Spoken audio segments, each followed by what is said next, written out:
Right, Sophie, you're here, part of a college prep tour or college tour to try and see if Bermudians meet the standard in which your school is set to come over and assist in many ways.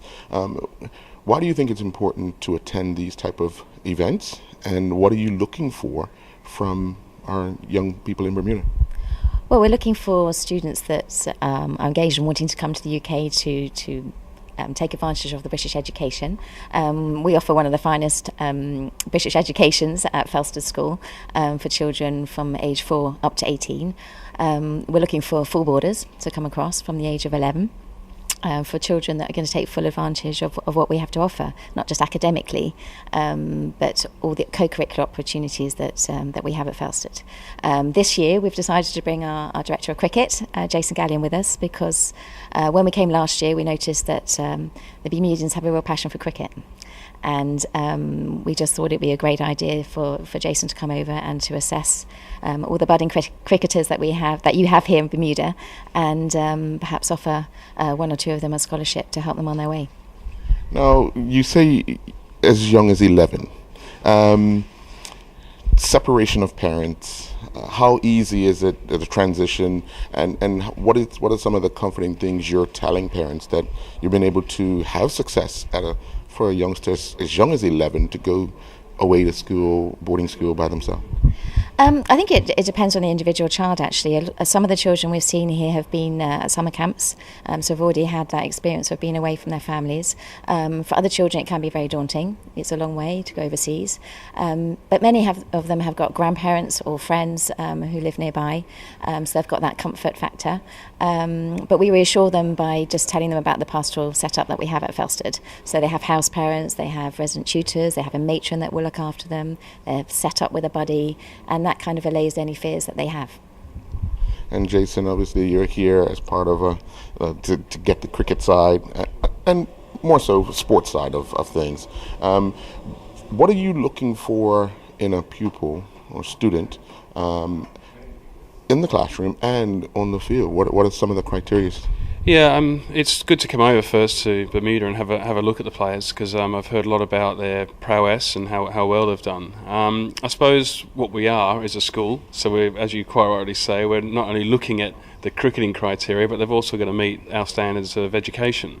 So we're looking for a balance of both. I'm looking for an exciting young cricketer who can fulfil not only his cricketing ambitions in England, but also his academic ambitions, where he'd like to go.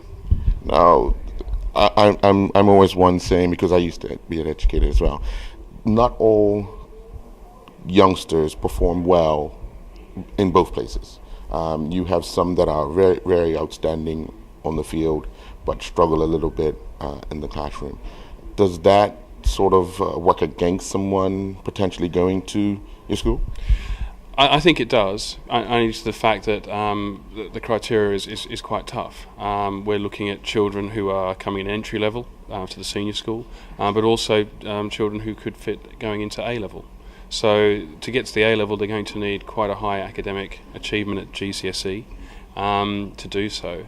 And I think it's about opportunity as well. I think those children then will hopefully then go on to do university in the UK and move on from there. But on the cricketing side of things, there's also universities play first-class cricket, and the pathways that hopefully at Felsted we can offer them, they can maybe have an opportunity to have a chance at maybe playing professionally.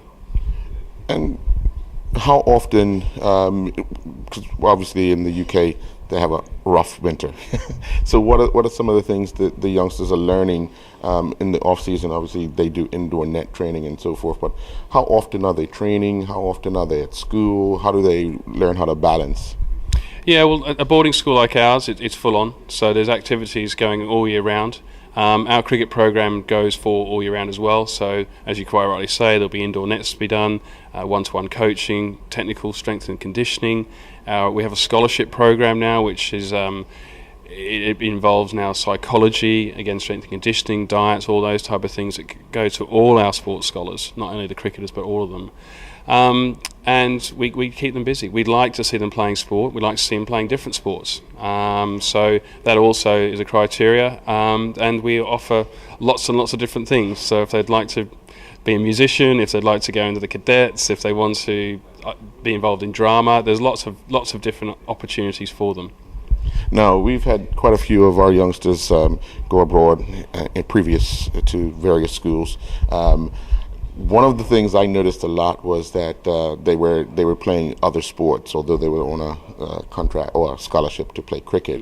They were playing rugby, or they were playing some other sport. Is that the same thing that you're offering as well? Oh, definitely. Certainly for the younger pupils, the criteria is for them to actually play the three sports.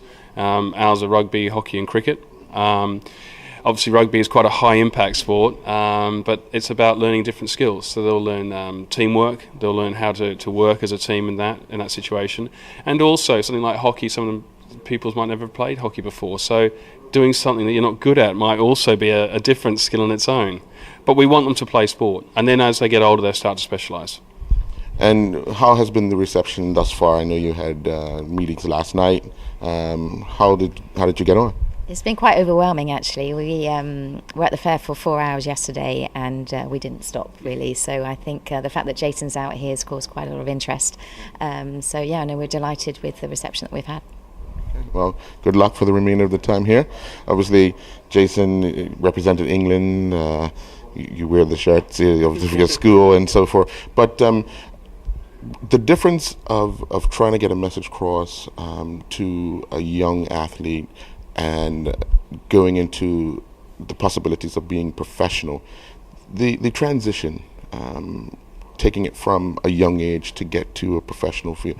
What's some of the words and advice you can offer youngsters that have the potential but not the mindset of balancing school and trying to become a professional?